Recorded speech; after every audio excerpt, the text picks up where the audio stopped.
En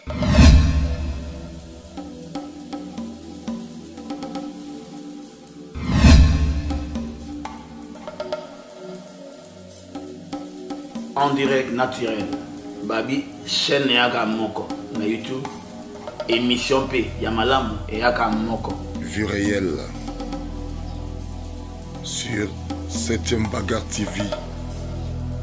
Yamirai Kese acoustique. Ndekonanga Yolo. Babi, émission Mokitoko. Chaque samedi. Pour plus de détails, pour nous regarder news, il y a Kano, il y a artistes Nabino. Comédien, musicien, peintre, artiste et tout quoi. Suivez l'émission Vie Réelle. Na 7e Bagarre TV sur YouTube. Bon, mon abongo Mireille Kese acoustique. Na émission na ye Vie Réelle. Bonjour, la balandi nyonso ya 7e Bagarre TV. On a pesi bino mbote bisika bozali batu nyonso balandaka 7e Bagarre télévision batu nyonso o balandaka Merveille TV na pesi bino ba mbote belé wana ba chaîne na biso bisika oyo biso to lekelaka parce que pesaka masano na biso ba rapport na biso pour la population et c'est là na pesi bino mbote partout dans le monde là où vous êtes na ebike bozali belé monde les atroces na bino na kotanga ba mboka donc école biso ngonga yango na embeli bino votre humble Moto moko bien, papa na biso, papa malamu, papa oya solara bien na bandeko na ye, na mbebino papa Koko Matone Kimbangu. Moto moko bien, na mbebino Koko Matone Kimbangu, tout sola na ye, boye babo découvrir, et loko nini oyo mituna nini 7e Bagarre retourna ye, la réponse, la question na ngai, la réponse ya ye. Vraiment na kofungola caméra na ngai. Neyamba papa na biso Koko Matome Kimbangu. Bonjour papa Koko, papa Koko Matome. Bonjour. Boni papa Nana. Kim. Merci papa Koko. Vraiment pour la bonne émission na biso bozo bana carte na politique et ça émission moko to ya makabatu no surtout na ebike yo vivra na biso na promoter vous venez de l'Europe ya moto bige non lelo yo na ya papa na biso Koko Matone comme ça ameka un peu ko expliquer biso to lingi pe to yeba ba souvenir nini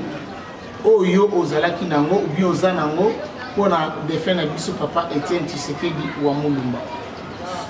Matone ba souvenir est belé pour cette fête de nouveauté papa Etienne ba souvenir est belé mais pour avoir un côté positif oui à souvenir de belé les ala qui liboso bakambi ya mboka bakomi 13 parlementaires après batelemeli président Mobutu pour la dictature pendant politique wana banda 79 bandaki mo moke côté de Mena mais très aux pouvoir évidemment ils ont pouvoir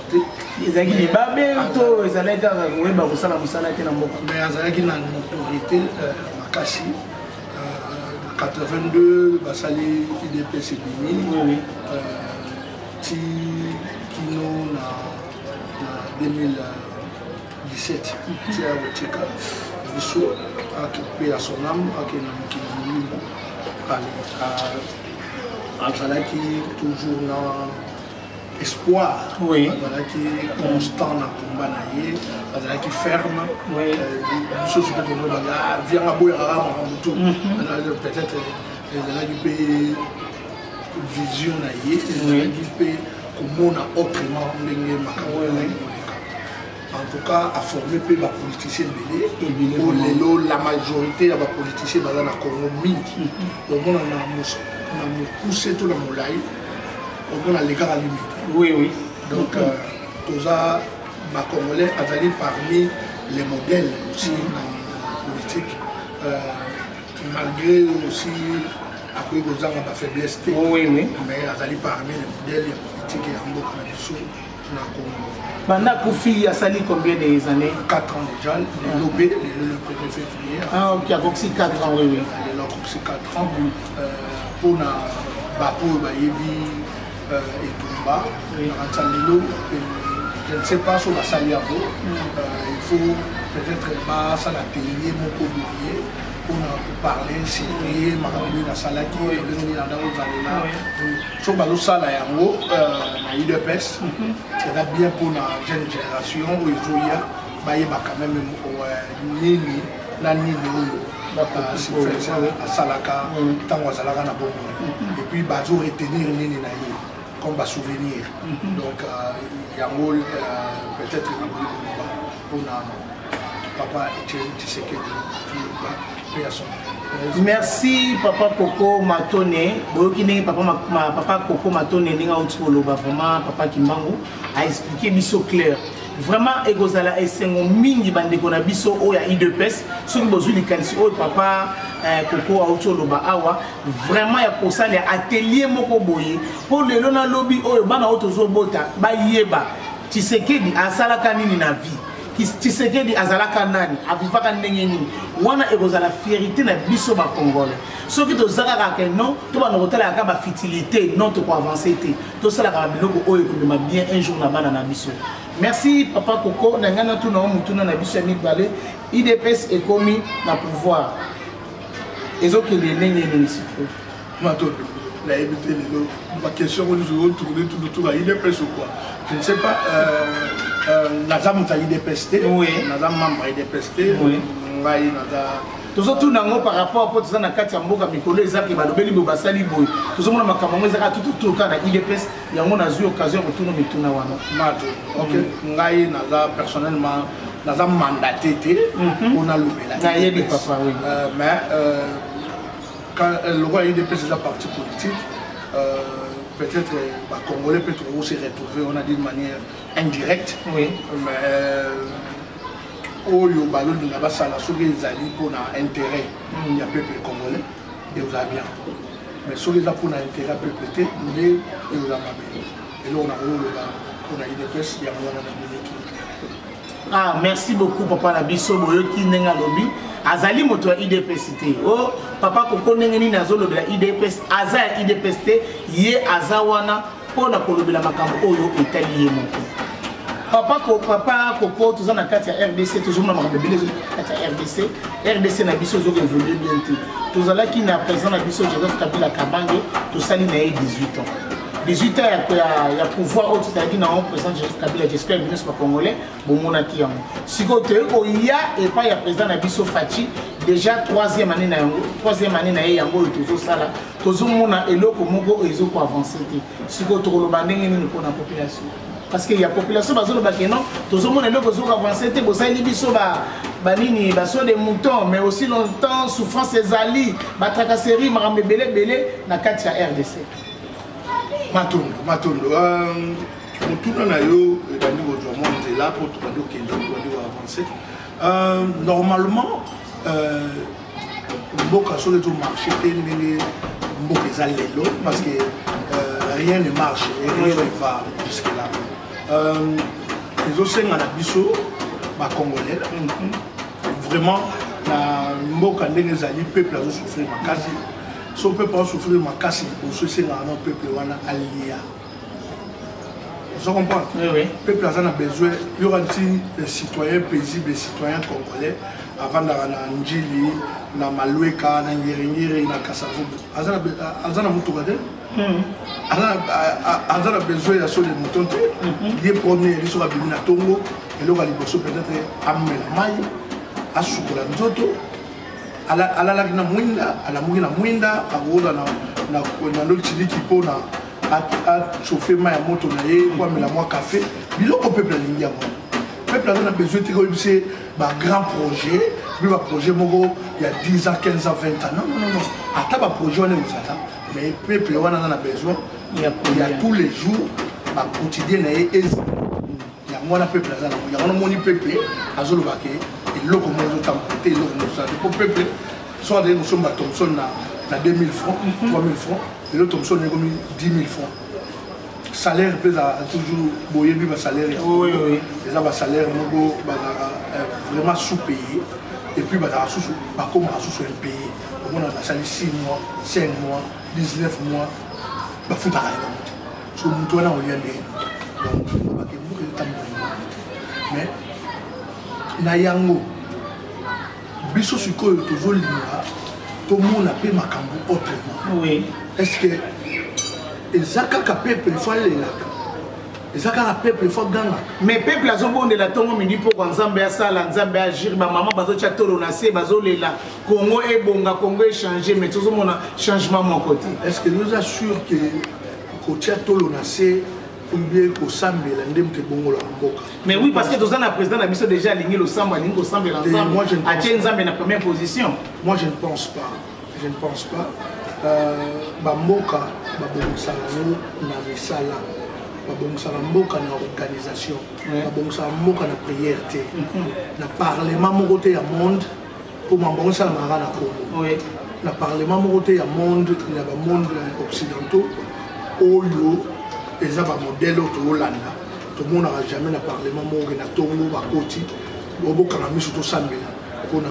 avant to sala musala. ezala mambo na la na Congo. Non pas babi congolais nzamba yebi yango wana eza distraction, wana distraction makasi.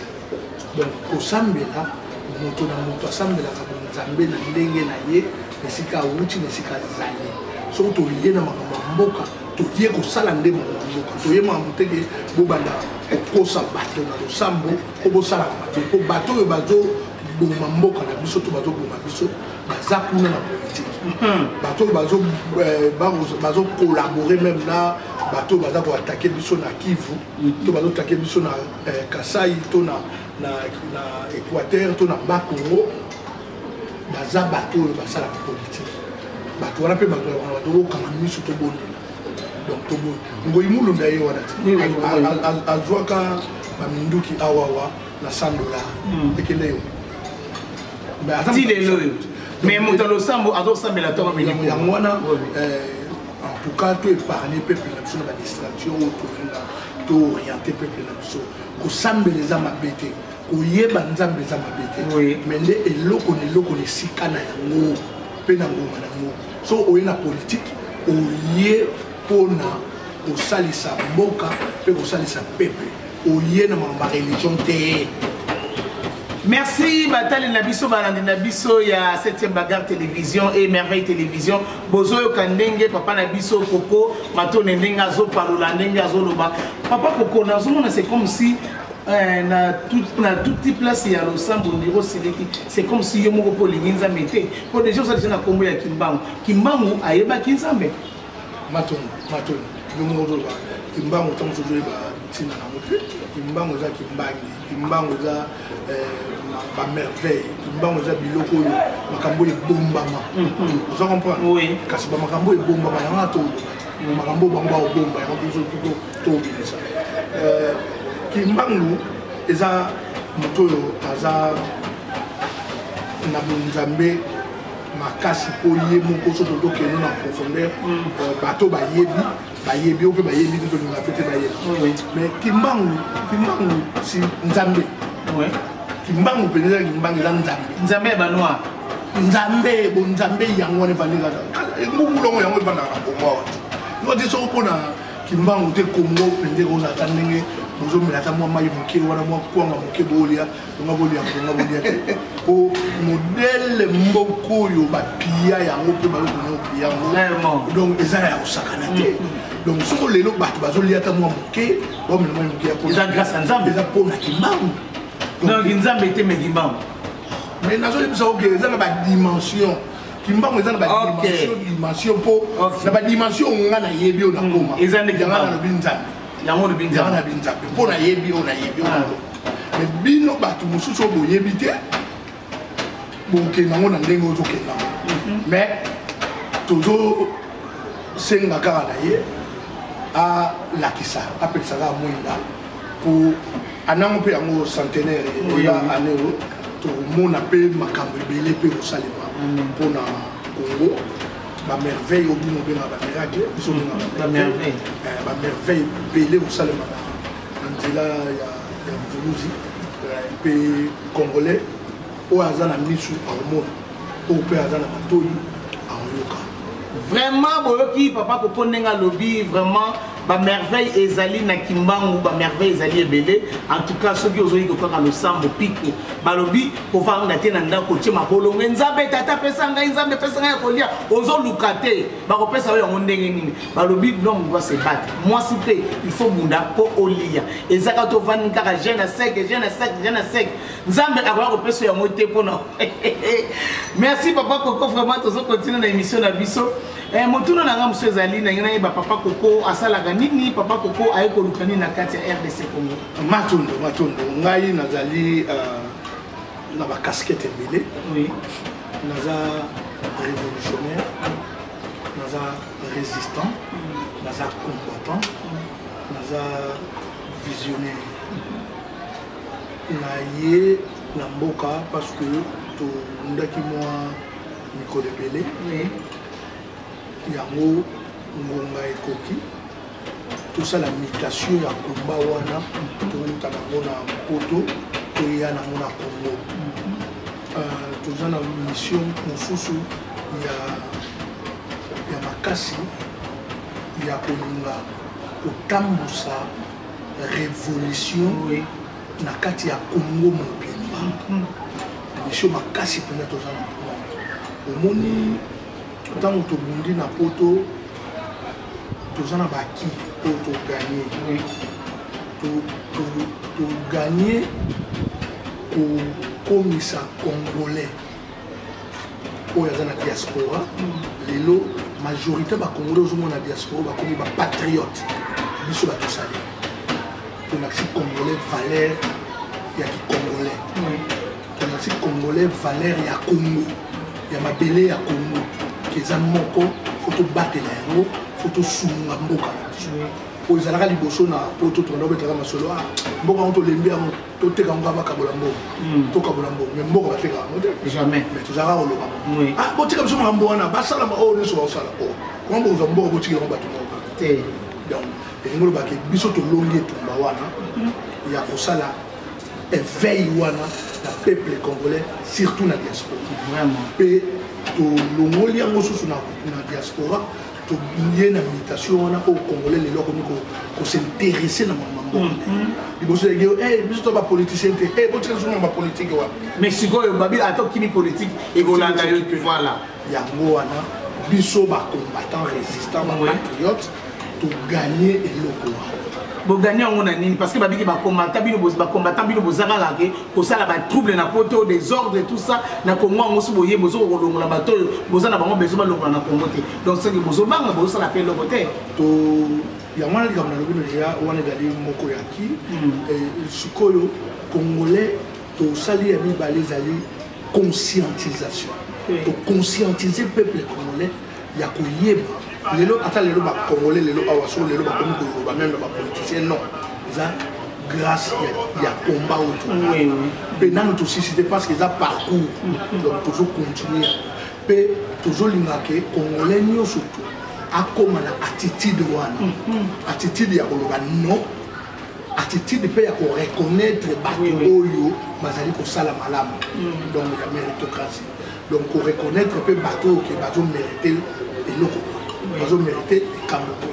donc congolais yango wana to biso bacombattant barésistant bapatriote tosali donc même moto azomona ke biso mosala na biso naoteki koloba mpona papa Etienne banda omonaki aboyaka nyonso est ce que azali na tort non azali na raison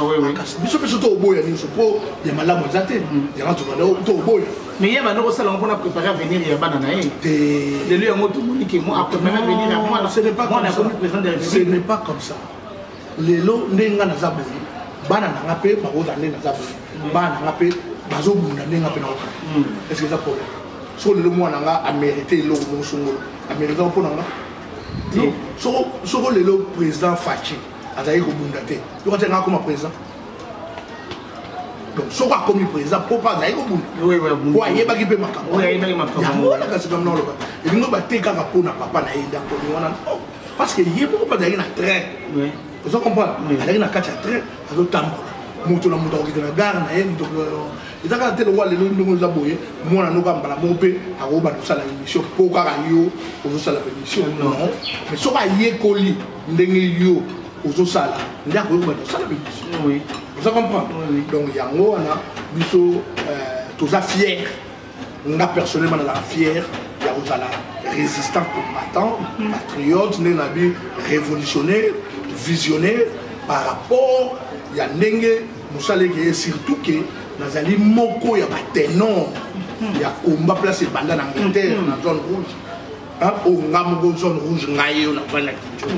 donc tous vraiment fiers na bande ko nous surtout to bundi na bango na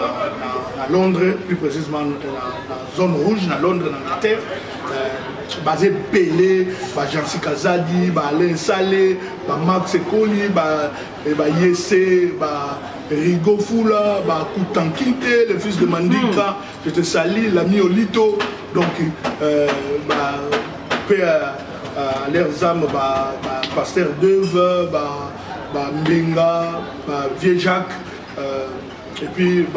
Jackson Inenge Belé et Belé auto na bango bazali na biso na molimo pe na toto tozo continuer bitumba toloba yeke même toye na Congo dès tozali a combat et aussi la lisusu na ba congolais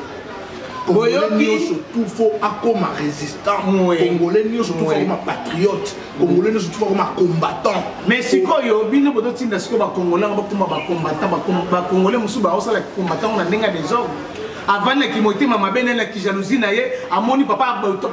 atongi même l'indépendance combien des années moté mané bon raté a profiter à ça les tirer ba garçon joue à pillage habiter ngaza combattant to ke romuka miro wana to ke repanza ba vitre wana ya ba Congolais combien Kimoti mama be ya mwana batité so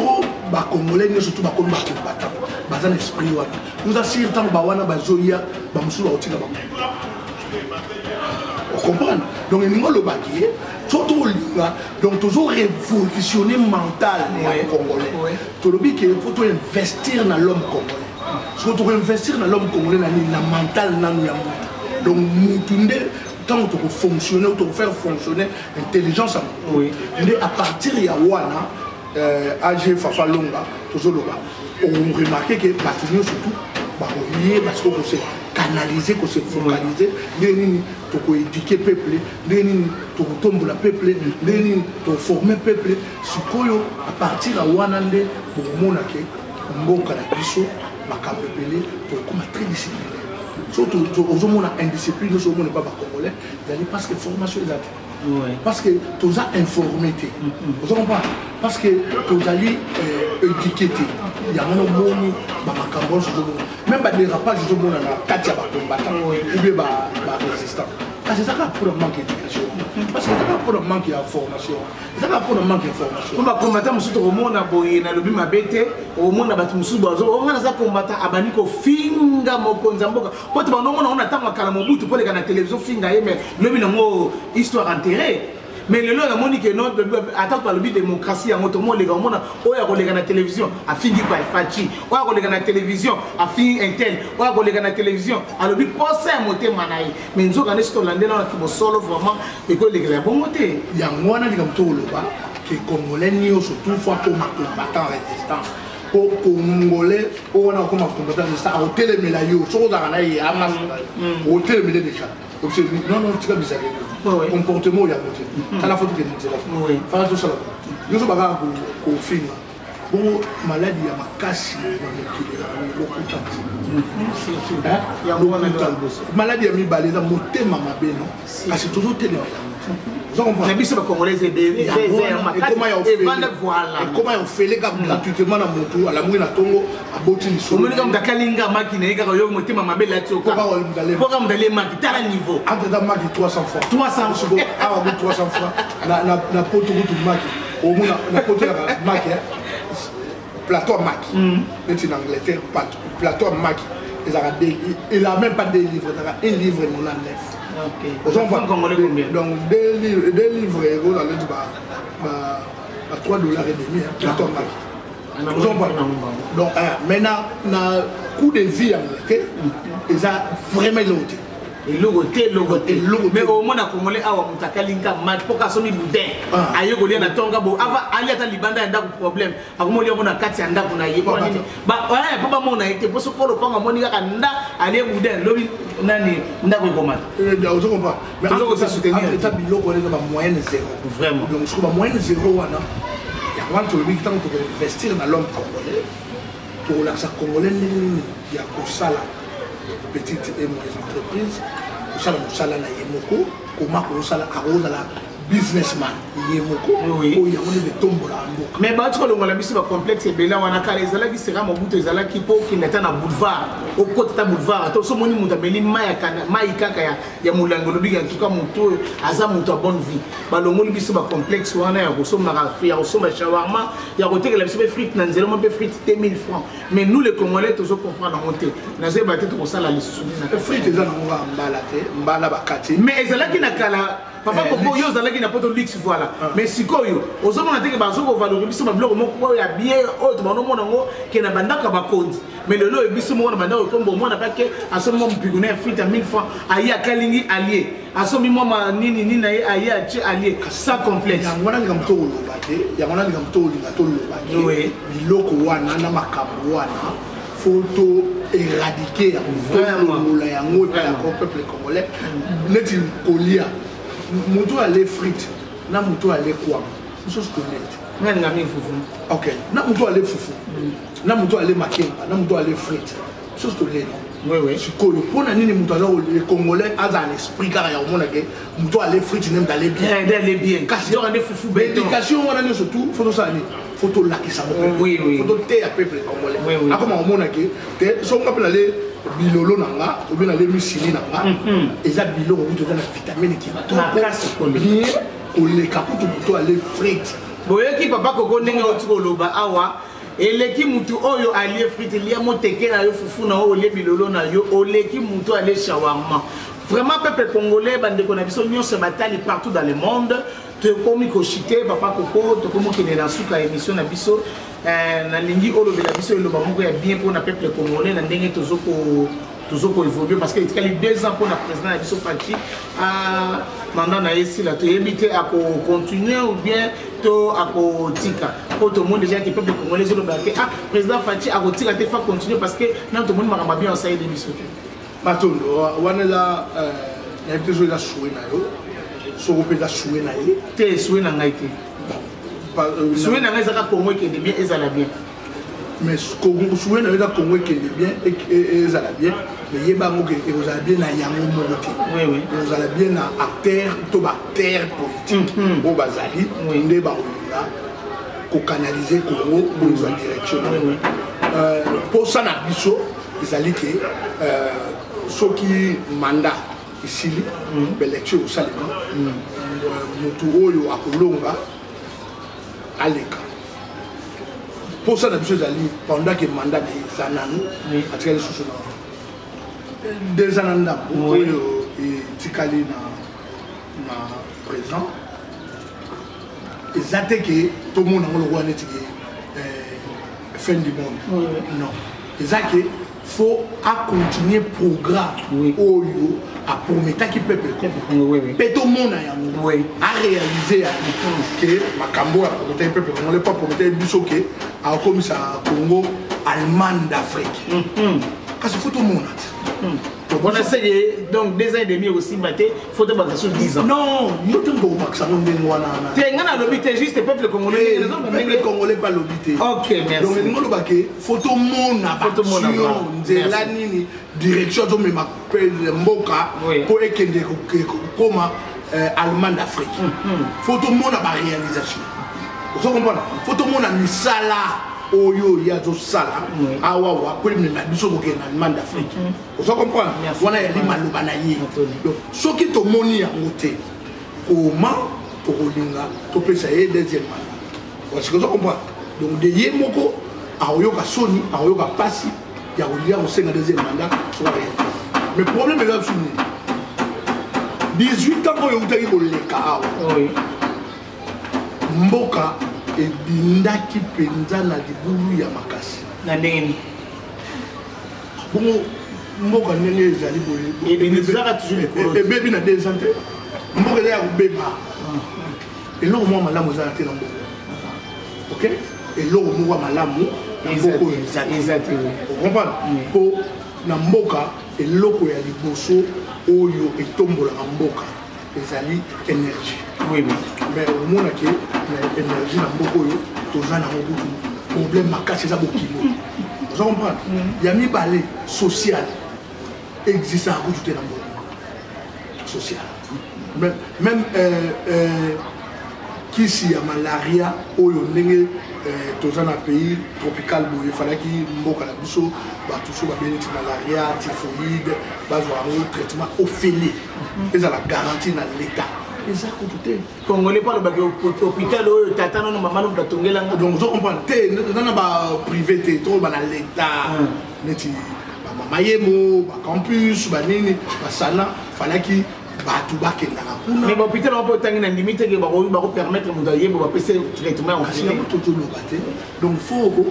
ba pesa bongo vous comprenez faut ya bongo social il y a l'état il y a peuple faut ya la ofele bongo oui tu comprends ndenge papa na biso matoni auti ko loba donc alingi mboka na biso évoluer pour changer mentalité. S'il vous plaît. Oui, papa. Si vous allez voisin mon jour, à ton immeuble, à ton étage, vous allez dire que vous allez dire système, il y a organisation, il y a Mboka. L'État faut établir Mboka. Oui. Moi, je suis 6 classes, alors ça la formation. Moi, je suis 6 classes. Moussa les 6 à votre salaire qui va même ça là au pesa oui vous comprenez bah tout bas sont rappelé salaire oui dans ngongo eko salaire eko donc nous surtout on est dans l'état où ta salaire ne tout le monde qui mboka na biso ba de bomba mboka na biso ba de kende liboso mais so yo zo kanza po moni homme d'affaires wana à ton étage na ye to mutu wana asali bilanga na ye yo kantike ya wana mboka bongi non et ça vous mboka eko aider peu partout mais on a sali makam na ndenge na quand il faut canaliser pour peuple à se retrouver vraiment pour l'état canalisé peuple à se retrouver peuple à la petite société là en fout à taxe l'état aux bonbons en fout à peu partout donc on pense c'est comme ça donc tout c'est la protection il y a l'état la peuple pour biso tout la libre taper tout la libre bateau il y a l'état comme on est na porteuse à la moi si sur un bandiga à zéro il y a un mois hein le deuxième mois au moins on dit que ça moi si moi on a un token neni donc et lui on token on est nous va passer à moi si wana va passer 1000 on a le en anglais et donc dès le moment comment token ok ou en Angleterre. Vous en voyez. So à mon ça va pour ça trois mois on a dit que PC fibre iron donc qui si ils a pour moi là azala l'énergie maman paye azala du coup la personne même nous na badge maman on a nous data na elamba na que moi na zana kati aux enfants au moins à partir de zemi l'état abandi ko soit contrôle ya mwana wana biso ba ayebi ke mwana wana ba ba so lia dongo no le fufunu le matembele no yo moko ba ndenge ya protéger moi ta zo yeba ke mwana wana lobby aza fitir ya mboka wa so comprendre mwana ya bundele te ya colonio surtout aux na mabele là bas OK est-ce que vous comprenez ba ndi ko batela mwana so mwana wana abotami miliki ils ont continué avant tout le monde en a beau temps au monde on appelle ça un chèque hein on appelle ça du chèque là bas il y a 300 livres donc nous $500 ou hein maman wana a ça la lettre il y a moi mais si comme le on appelle ça on a poto de moi mais on a pas poto a bota pas ma femme maté le on a ce comme na RDC c'est donc on bota na 12 13 15 il y a moi on a big chaque nini na $500 na ngaso $500 na ngaso ba bota ka moi na ba bota ka moi na wana to lo mara babotaka mwana te mpona l'état apesi yo subvention mpona l'état apesi non non yo moto oza responsable ya mwana fozala na batu mpona oyeba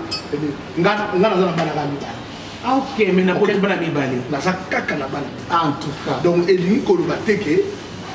nazalaki na opportunité te ya kozala na bana 10 ou bien 15 ou bien 20 ou bien non mais yo mutu na yo nde mutu fo réfléchir na mwana to olobake fo to investir na l'homme po mutu ya mutu soko to faire fonctionner mutu ya mutu makambo mosusu yo moko okosala mutu. Merci papa na biso matone na lobi ke papa zo pesa mate ya kitoko pa zo loba bien soki to lobi to landa kaka makambo nyonso tout donc to lekela na ngonga na biso donc ekolia biso lisusu temps yango papa na biso na invité na émission na biso to komi na suka émission vraiment merci na ndenge o yena plateau na ngai ko bato mosusu bazalaka mwa balolendo tout so bengise boye oh non mon niveau vous voyez vraiment et na simplicité na vraiment esalinga vraiment bien soki opesela ngai bato mbote vraiment ya baninga moko bato oyo oyebi ko. Merci na kopesa mbote na le président Nedi Kachila tozali na Kisasa wa auti Angola parce que ayebaki fo tokutana ni awa na kopesa mbote na masala na kudimoshe pese mbote na kopesa masala na ulima kusu Formule 1 la bandal na kopesa mbote na zopesa mbote na libota na mamobimba ba les amis et connaissances aussi on a trouvé ba kombo na bango awate na émission lelo pe na zopesa mbote na ba résistant combattant nyonso tout o bazobunda na bosolo o bazobunda na discipline en tout cas poza na mitema na biso na zopesa mbote na Bushka na Paris en tout cas aux santé malade nazopesa mbote na CRC Conseil des résistants congolais na Londres nazopesa bino surtout mbote en tout cas nous sommes ensemble tozali na Congo tozobunda nazopesa mbote na Paris na vie riche napesa mbote nazopesa mbote Batou baza epelé vraiment en tout cas epelé Kakato Mandala lobi na pesi mbote place aux alliés Jean-Jacques posa na bureau na on peut Jean-Jacques Moutoile na pesi mbote masananga ya député pesi mbote Ipotums na pesi mbote il s'agit bongo anendoi na bosaniote na pesi ba équipe nous surtout de base dans la ceinture pour nous soutenir tambola nous t'en va comme on va monter nous sommes encore à tête tout continuer mais pas petit faut pas jouer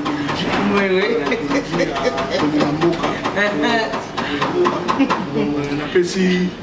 Isramat Fondation pour remplir la Fondation Ngiringiri d'abord famille Ngiringiri d'abord on appelle si nous surtout beauté en tout cas tout continuer. Merci Penengue de Yambingaï. Merci. C'était bagarre, c'était gentil. J'en suis fier, je suis très reconnaissant. Merci. Nous avons une opportunité à Mouska, à Naraté, à la Bali, à sauter, à Soubaté. En tout cas, je vous remercie. Papa sur la caméra, monsieur Mbote, courage. Tout le monde a belé l'équipe. Merci beaucoup. J'espère que Bolani papa na biso matone ndenge awuti ko pesa bambote na ye ndenge awuti ko loba. Vraiment eza c'est un mingi ngai simple. Servante na bino Mireille 7e bagarre nazalaki na bino elongo wana moni bisika oyo epesaka ngai espace na sala émission kitoko hôtel la fleur ya honorable Justin Dede na bosu Jano 120 wana bokuta 7e bagarre place wana direction Sayo Birmanie wana moni ye moko gérant Freddy na moni pe Patrick Ibanga les multiplicateurs sans oublier sponsor officiel na ngai Batatabo Rifin l'homme de Kingakati moto moko bien moto nzambe na pesi bato nyonso o balingaka vraiment émission na biso ya bozoba na kati na politique wana moni Aminata Ndongala na moni Gucci Sinda mon petit que j'aime beaucoup Rosi Mobunda donc Mobunda ya solo garçon moko mwindu garçon moko bien ko batambola vraiment wana ba bureau vraiment ya papa na biso matodi donc na pesi pe Daï ba mbote belé na sima ya caméra na biso bébé Daï ta maman t'aime beaucoup vraiment merci à ma fille Justine na lingio mingi bandeko nyonso tout maman ne l'invo bino nyonso vraiment donc la pesi no mbote belé à la prochaine bye.